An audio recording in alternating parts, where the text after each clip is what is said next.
Bonjour, bienvenue dans ce podcast présenté par Santé au Travail 68. Nous sommes avec Kelly Kurguz, infirmière en santé au travail et référente nutrition, avec qui nous allons parler de santé mentale et d'alimentation. Bonjour Kelly. Bonjour à tous. Alors effectivement, de plus en plus d'études montrent que ce que l'on mange influence directement notre énergie, notre concentration et même notre humeur au quotidien. Que ce soit au bureau, en production, en entreprise ou dans le bâtiment, avec le stress et la charge mentale, bien manger devient un vrai levier de performance et de bien-être. Ce que nous mangeons a-t-il vraiment un impact sur notre santé mentale au travail ? La réponse est claire. C'est un grand oui, évidemment. Prenons le sucre. Une petite douceur à la pause, ça donne un coup de fouet. C'est très bien, mais l'effet boomerang est assuré. Car la collation sucrée va entraîner un coup de fatigue, l'irritabilité, le manque de concentration, mais aussi une sensation de faim. A l'inverse, certains nutriments nourrissent vraiment le cerveau.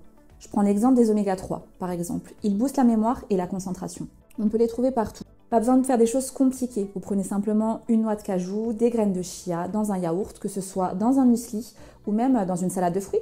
Ou en repas, une petite salade de thon avec un filet d'huile d'olive, de colza, un petit jus de fruits bien concentré, tout ça accompagné d'une barre de céréales ou un gâteau désucré. Bien sûr, on n'oublie pas l'eau. Un cerveau déshydraté, c'est un cerveau qui carbure beaucoup moins. Une bourde sur le bureau, un verre d'eau à disposition, c'est déjà un réflexe puissant. Le saviez-vous ? Notre intestin est appelé le deuxième cerveau, car il produit plus de 90% de la sérotonine, qui est l'hormone du bien-être. Donc plus de fibres, plus de fruits, de légumes, mais aussi d'oméga 3, ça veut dire un mental beaucoup plus équilibré et une meilleure concentration.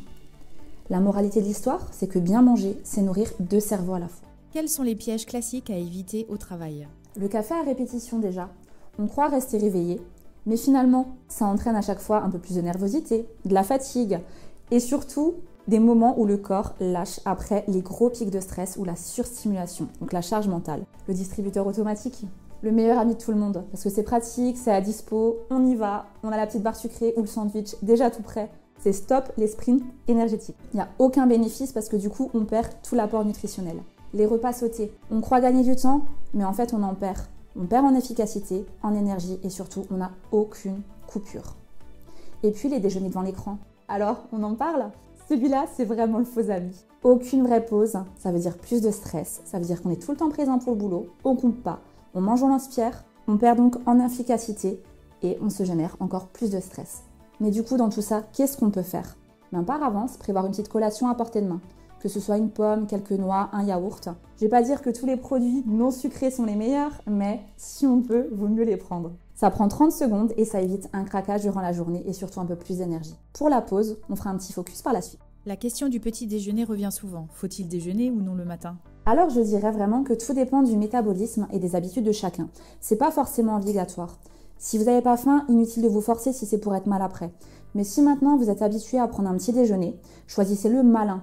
Plutôt que vous jeter sur le croissant, le jus d'orange ou la tartine de Nutella qui fait toujours plaisir, pensez plutôt à prendre une tranche de pain complet avec un yaourt de type fromage blanc ou un autre laitage avec un petit fruit et maintenant des petites graines. Ou des porridge express qui peuvent être préparés la veille. Ou maintenant, si vous préférez de la charcuterie, préférez du jambon blanc avec du fromage, un petit bout de beurre et toujours votre fruit pour accompagner et le fromage blanc. C'est bien plus efficace et surtout ça évite les sucres rapides et donc le coup de mou assuré avant la pause de 10 heures. Alors, comment bien manger sans perdre de temps ? Souvent on se dit que manger sain c'est long. Pas forcément. Parce que du coup, si vous arrivez à anticiper votre collation le matin ou même la veille, le fait de la préparer, ça vous prend une petite minute. Petite astuce, les lunchbox équilibrés. Toujours des protéines, des légumes, des féculents complets. Donc j'entends par ça des petites pâtes complètes ou maintenant un mélange de céréales. C'est beaucoup plus rapide et il y a moins d'attente au resto et surtout à la boulangerie du coin. Le batch cooking, je ne sais pas si ça vous parle, mais préparer ces petits repas, se prendre 2-3 heures, le mercredi ou le samedi ou le dimanche en fonction de vos disponibilités. Vous y consacrez quelques heures et hop, des repas tout prêts pour la semaine.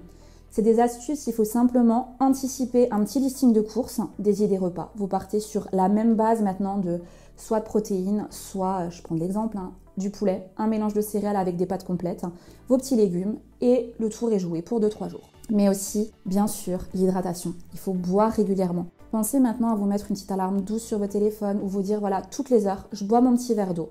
Ou à dispo, j'ai ma gourde graduée, je bois une gorgée. Et surtout, ça commence par là. Bref, c'est pas du tout une question de temps, mais c'est surtout une question d'organisation. Pourquoi est-ce si important de prendre 20 minutes pour manger ?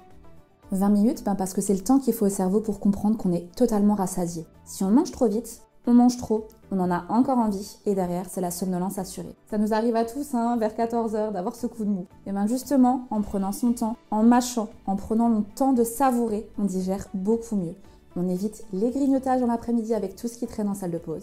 Mais aussi, on commence à manger en pleine conscience. Commencez simplement par prendre 10 minutes pour vous, le temps d'apprécier un repas. Certes, si vous arrivez à manger pendant 15-20 minutes, c'est beaucoup mieux et vous vous sentirez mieux et surtout pas ballonné après. Mais surtout, 20 minutes, c'est un break mental. On coupe avec le boulot, on revient plus concentré, plus efficace et c'est comme ça que tout le monde sera satisfait. Une petite astuce, transformez votre pause en rituel positif. Déjeunez avec vos collègues sans parler de travail. Essayez, commencer par là, c'est déjà un début. Sortir marcher 5 minutes ou juste savourer en pleine conscience. Prendre un temps pour vous. Terminer la pause par un petit jeu ou autre, c'est déjà le début. Que peut faire l'entreprise pour sensibiliser ses salariés au bien-être nutritionnel ? Alors évidemment, tout ne dépend pas que de nous. L'environnement compte aussi. Quelques idées simples pour les entreprises. Déjà, commencer par mettre à disposition des boissons chaudes ou de l'eau, des fruits frais, des snacks sains. Créer des vrais espaces de pause sans écran, sans parler de travail. Une bibliothèque participative par exemple, des jeux de société, une petite balade digestive, ou maintenant, pour les gens dans le bâtiment, de simplement prendre le temps de sortir, de faire une vraie pause, de couper, d'aller au resto et de parler d'autre chose. Mais aussi organiser des ateliers de nutrition, de bien-être, avec des recettes rapides, des échanges ou écouter des podcasts. Parce qu'une culture d'entreprise qui favorise le bien-être passe aussi par l'assiette. Alors en conclusion, que doit-on retenir ?